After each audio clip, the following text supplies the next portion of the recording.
제목은 초대 예루살렘 교회 같은 동전주 성결교회라고 하는 제목으로 은혜를 나누고자 합니다.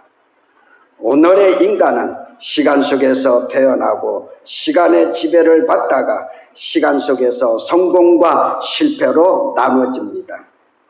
그 시간은 마치 사랑하는 처녀를 기다리는 총각에는 오는 것 같으며 시집을 못 가는 노처녀에게는 가는 시간이며 낚시꾼 강태공에게는 흐르는 것입니다. 이런 금같은 시간은 하나님의 주신 인생의 투자금입니다. 이 귀중한 시간의 의미를 아는 자는 인간의 의미와 하나님의 의미를 아는 자입니다. 꽃보다 아름다운 동전주 성결교회 여러분, 믿음의 우리들은 시간과 시대의 역사 그리고 주님과 함께 산다는 것을 알아야 합니다. 하나님의 주신 시간을 잘 사용하면 천국이고 보석 같은 시간을 잘못 사용하면 지옥입니다. 그래서 바울 사도를 통해서 주님 말씀 주신 것은 에베소서 5장 16절에 세월을 아끼라, 때가 악하니라 그랬어요. 시간을 아끼라는 겁니다. 오늘은 우리 교회가 하나님의 주신 시간, 역사, 은혜 속에서 세움을 받은 지 43주년을 맞이합니다. 43년의 세월을 뒤돌아보면 감개가 무량할 것입니다. 또 그 안에는 정들었던 우리 동전주 성결교회를 뒤로하고 천국에 가신 분들도 많았고, 또한 환경에 따라 고향을 가슴에 묻고 떠난 분들도 많았고, 그리고 사명에 따라 목회의 길로 간 분들도 많았습니다. 하지만 이 어려움 속에서 믿음을 지키며 묵묵히 교회를 위해 기도하며 걸어온 우리는 그저 감사와 설레임으로 하나님께 영광을 돌리고 있습니다. 오늘 하나님은 교회 43주년을 기념하도록 은혜와 생명 그리고 시간을 주신 뜻이 있습니다. 그것은 여기서 멈추지 말고 일어나 교회의 참 모델인 성령으로 세워진 초대 예루살렘 교회를 닮아가라는 뜻입니다. 이제 우리 동전주 성결교회는 각성하고 뒤돌아보며 기도하여 초대 예루살렘 교회 같은 영적 삶을 이뤄가야 합니다. 사랑하는 성도 여러분, 교회에 대하여 바르게 기억할 일이 있습니다. 우리가 예배하는 교회는 일광욕을 즐기는 장소도 아닙니다. 우리가 예배하는 교회는 세속적인 단체의 장소도 아닙니다. 백화점에 쇼핑하는 것도 아닙니다. 서커스 구경하는 것도 아닙니다. 오직 교회는 죄인들이 와서 예수님 앞에 회개하고 죄사함 받고 새 사람이 되는 그런 역사 속에 복음을 증거하는 자로 만드는 훈련장입니다. 인간의 영혼의 충정소입니다. 영적 치료하는 병원입니다. 죄인들을 교육하는 학교와 같은 곳입니다. 인격의 도장이며 성령으로 세워지는 교회입니다. 그러므로 우리 동전주 성결교회는 이제부터 반드시 변화되어야 합니다. 동전주 교회는 예수님이 하신 일들을 그대로 이어받아 가야 됩니다. 인간이 한 일들을 이어가지 말고 예수님이 우리 교회에 하신 일들을 이어가야 됩니다. 또한 본문의 초대 예루살렘 교회 성도들이 영적 삶을 보여준 것을 그대로 재현하여 교회가 변화되어야 하는 겁니다. 이것이 저 하나님의 소원이고 우리의 사명입니다. 초대 예루살렘 교회는 사도행전 시대에서 끝난 것이 아니라 이 시대 지상교회에 모델로 보여줬다는 것입니다. 그렇기 때문에 사도행전 사건의 역사들이 그 시대로 마감된 것이 아니라 오늘날도 현재 교회들에게 지상교회에 나타나야 된다는 겁니다. 오늘 이 시간이 다음에도 우리에게 맞이할는지 알 수는 없지만 초대 예루살렘 교회와 그 성도들의 영적 믿음의 생활을 성령의 안경을 쓰고 본문을 깊이 봐야 합니다. 그러면 초대 예루살렘 교회 속에 있는 믿음의 진주 보석들을 찾아서 우리 서로 함께 이 시간에 은혜를 나누고자 합니다. 첫 번째로 이 교회, 예루살렘 교회는 모든 성도들이 모여 믿음으로 예배에 올인했습니다. 성령으로 세워진 초대 예루살렘 교회의 많은 성도들은 오로지 예배에 초점을 맞추었습니다. 그래서 42절에 있는 말씀을 보면 기도하기를 전혀 힘썼다고 얘기했고 46절에 상반절에 보면 날마다 마음을 같이하여 성전에 모이기를 힘쓰고 그랬습니다. 날마다 마음을 같이하여 성전에 모이기를 힘썼다는 거죠. 그리고 47절 상반절에 보면 하나님을 찬미하고 그랬습니다. 이게 예배의 속성입니다. 예배 속에는 감사와 기도와 찬양과 이제 그리고 하나님을 영광을 돌리는 일입니다. 이처럼 십자가의 주님을 만난 은혜와 성령 받은 증거는 무엇입니까? 주님을 통해서 이 교회에서 여러분들이 은혜 받았다는 증거가 무엇이며 성령이 내 속에 오셨다는 증거가 뭐냐 그 말입니다. 그 한마디로 얘기하면 예배가 회복되고 예배가 살아난다는 겁니다.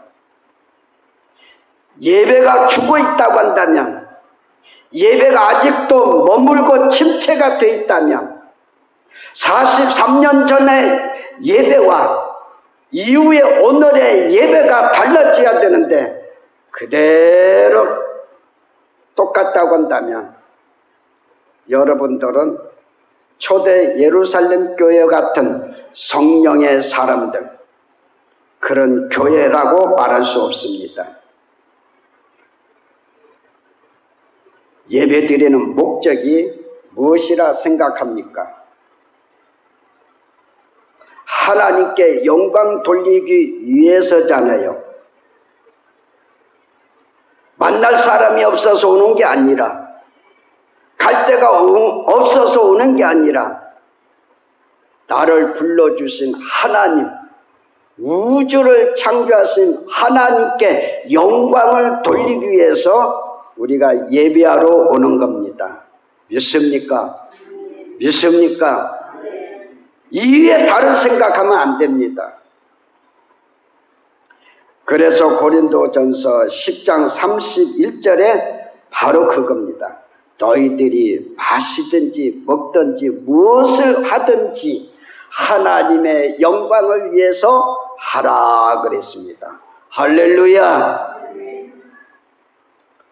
오늘의 우리 동전주 교회가 지금 세상의 교회들이 딱 크게 두 종류로 나눠져 가고 있는 일에 어디에 서야 되는가를 말씀을 듣고 발견하시기 바랍니다. 두 종류로 나눠져 가는 것 중에 첫 번째는 예수를 인정하지만 사람을 섬기는 인본주의의 교회로 가는 곳이 있고, 또 하나는 오직 하나님을 섬기는 신본주의, 하나님 중심의 교회로 나타납니다. 반드시 43년 이후에는 우리 교회는 하나님 중심, 예수 중심, 성령 중심, 말씀 중심, 아멘 할 때까지 계속 올 거예요. 세워져 가는 교회가 되시기를 바랍니다. 아멘. 할렐루야. 아멘. 오늘 하나님은 기쁨과 감사와 찬송으로 즐거이 예배드려지는 예배자를 찾고 계십니다. 왜? 예배는 하나님의 소원이고 명령이고 주님의 뜻이기 때문입니다. 그래서 요한복음 4장 24절에 보면 앞서서 신령과 진리로 예배하라. 그러면 24절을 이런 자를 찾는다 그랬어요. 우리 하나님은 인물을 찾으시는 게 아니라 신령과 진리로 말씀과 성령으로 예배드리는 자를 찾으신다는 거예요. 오늘 여러분들이 되시기를 바랍니다.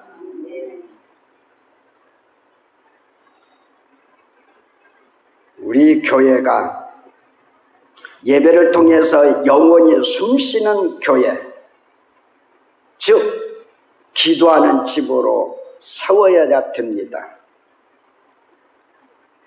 세우지 않으면 우리는 마태복음 21장 13절에 말씀하신 대로 강도의 굴열, 강도의 소굴로 만들 수밖에 없어요. 둘 중에 하나입니다. 온 성도들의 영혼이 숨쉴 수 있는 기도의 집을 만들 것이냐, 예배하는 교회로 만들 것이냐, 아니면 사탄 마귀들이 강도같이 득실득실한 집으로 만들 것이냐. 선택은 결단은 여러분들에게 달려 있습니다. 만약에 이런 것으로 만들지 아니하면 성령님은 단식하십니다. 그리고 그 교회는 새 예루살렘 교회 같은 교회라고 말할 수 없습니다. 그러므로 우리 교회는 모든 성도들이 모여서 믿음으로 예배에 올인할 수 있기를 주의 이름으로 축원합니다. 두 번째로 이 교회는 예루살렘 교회입니다. 성도들이 사랑을 나누며 섬김에 올인했습니다. 오늘의 시대는 많은 교회들이 점차 시대의 다양한 프로그램에 몸살을 앓고 있습니다.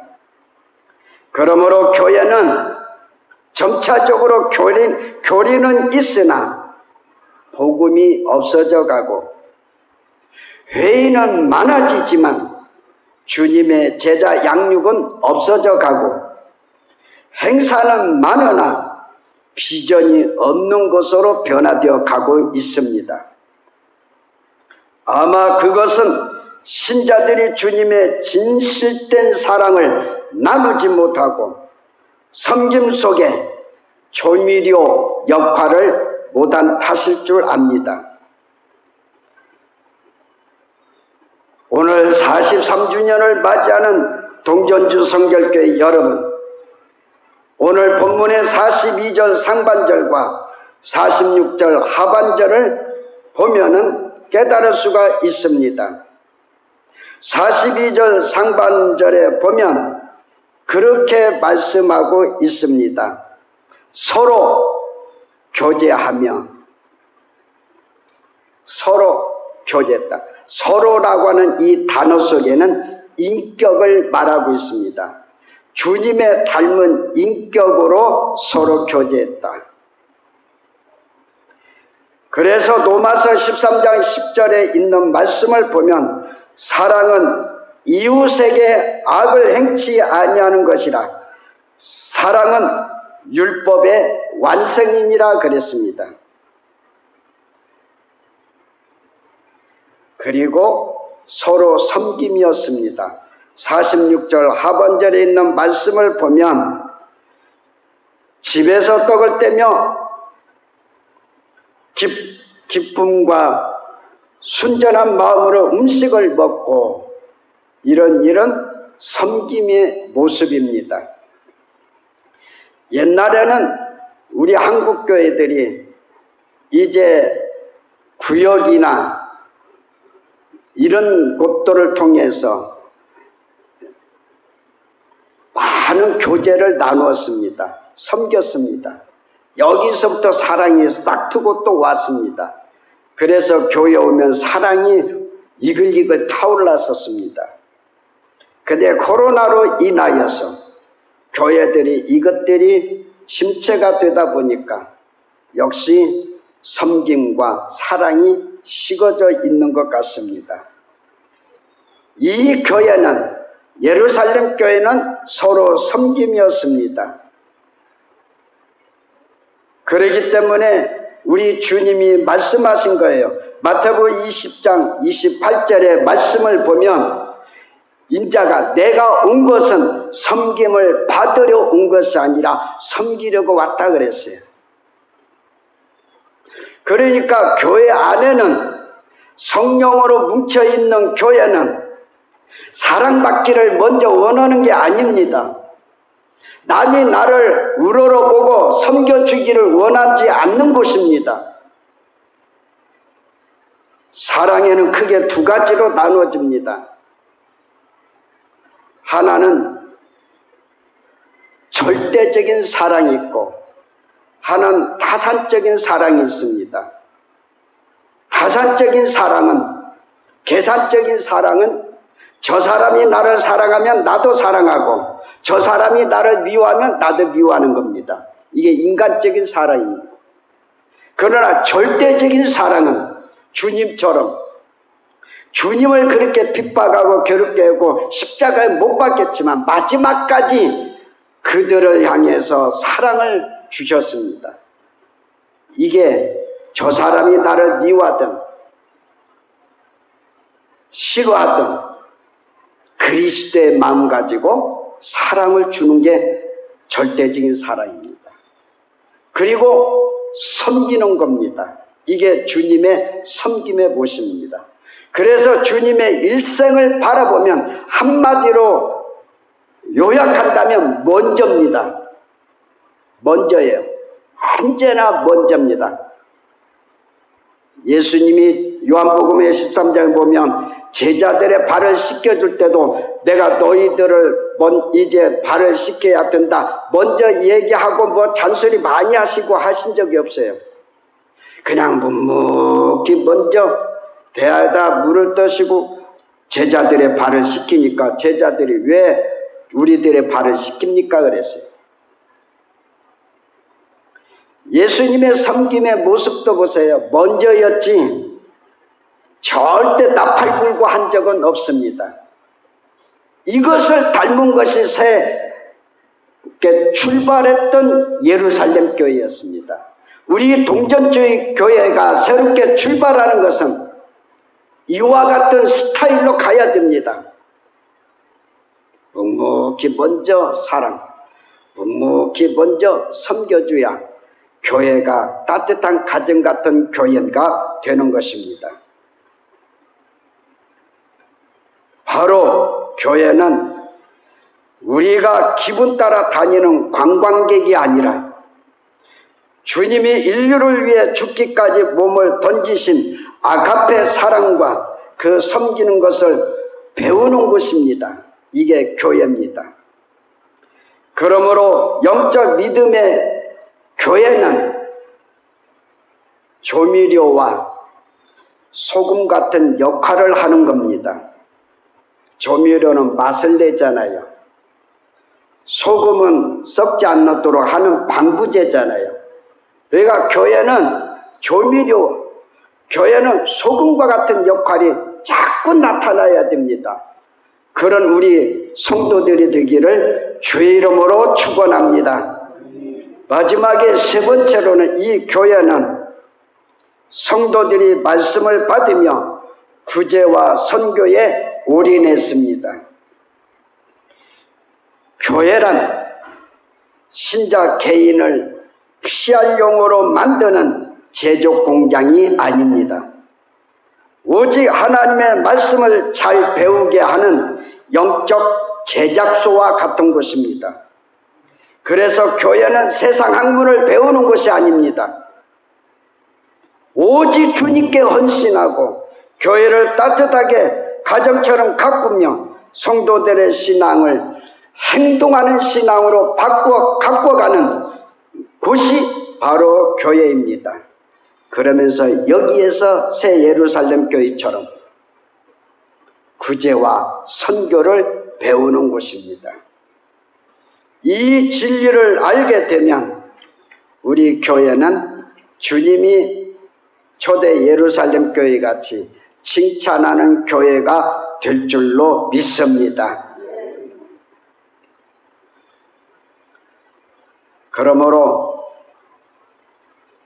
은혜와 성령 받기 전에 우리들의 모습, 그걸 좋아하지 말고 기억하지 말아세요.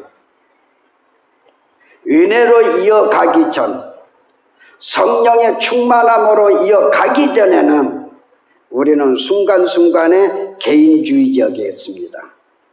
자기 중심적이었습니다. 기억하지 말라 이거예요. 성령으로 태동된 초대 예루살렘 교회는 완전히 180도로 다른 영적 삶으로 오늘 지상교회의 모델로 보여줬습니다. 우리가 닮아야 됩니다. 초대 예루살렘 교회처럼 구제와 선교하는 것은 나를 보면 절대 못합니다. 우리나라보다 잘 사는 나라 보면 못합니다. 나보다 약한 사람, 약한 나라들을 보면 구제와 선교를 하게 됩니다. 그렇기 때문에 선교사들이 가는 곳은 거의가 다 우리나라보다 어려운 나라, 어려운 사람들을 상대로 복음 전하며 그들을 도와주러 가는 겁니다.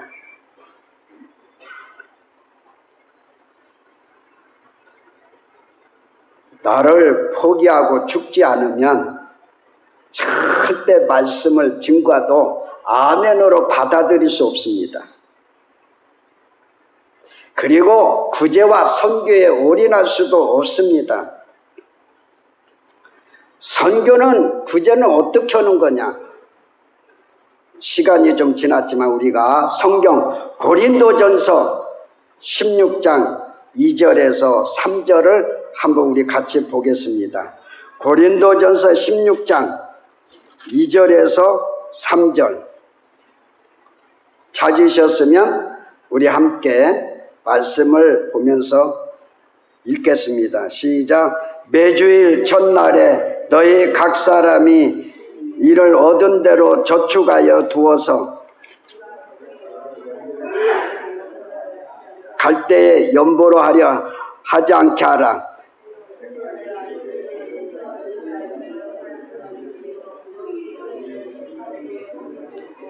자, 바울 사도는 고린도 교회를 향해서 일시적으로 선교 헌금을 거두지 말아라는 거예요.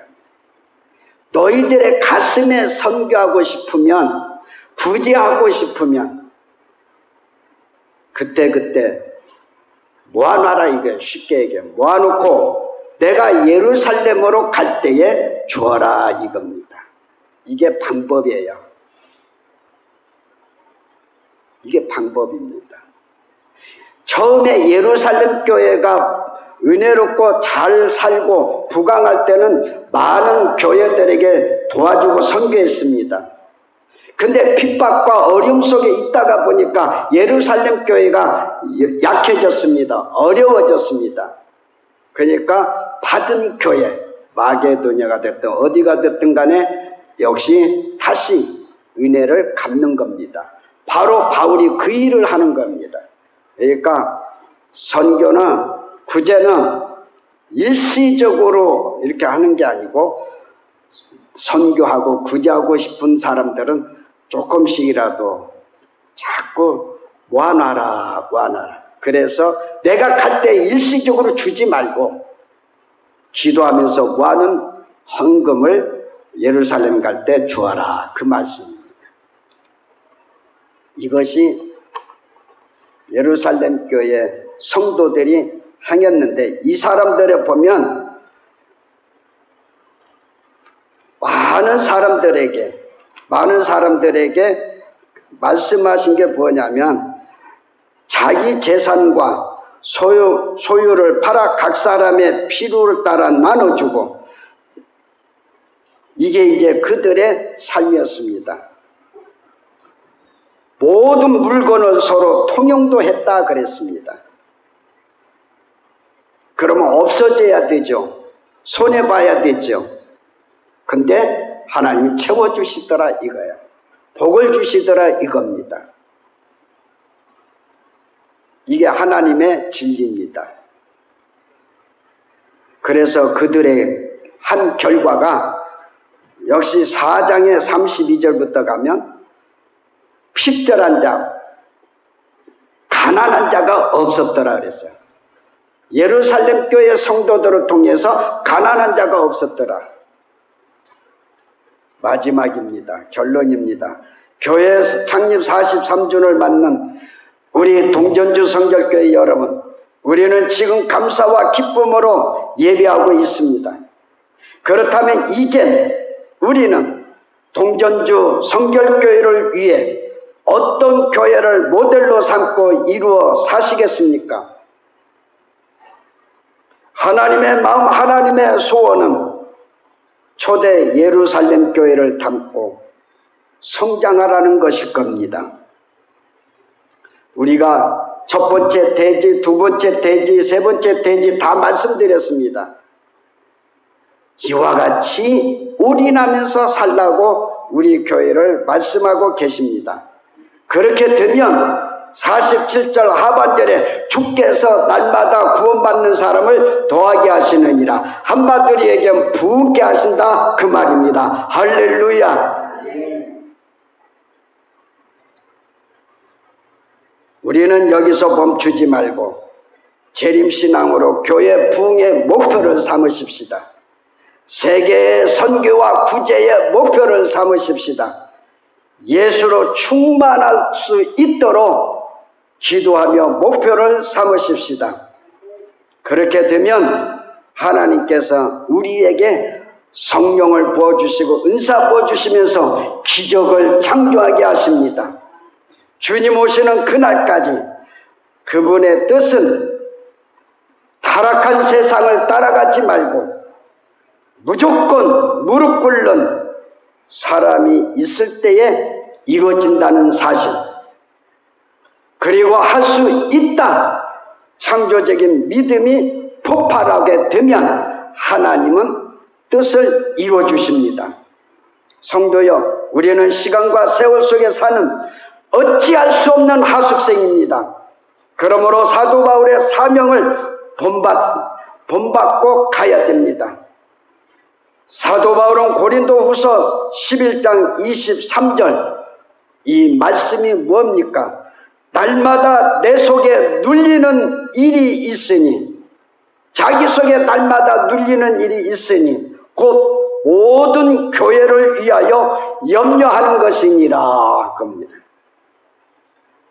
이게 바울의 사명입니다. 이걸 본받아야 돼요.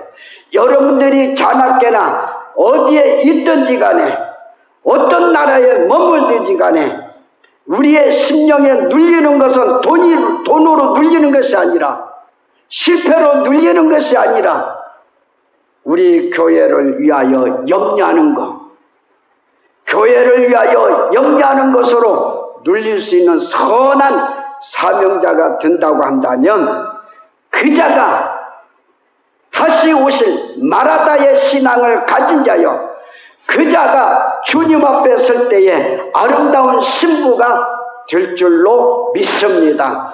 그러기를 주의 이름으로 축원합니다.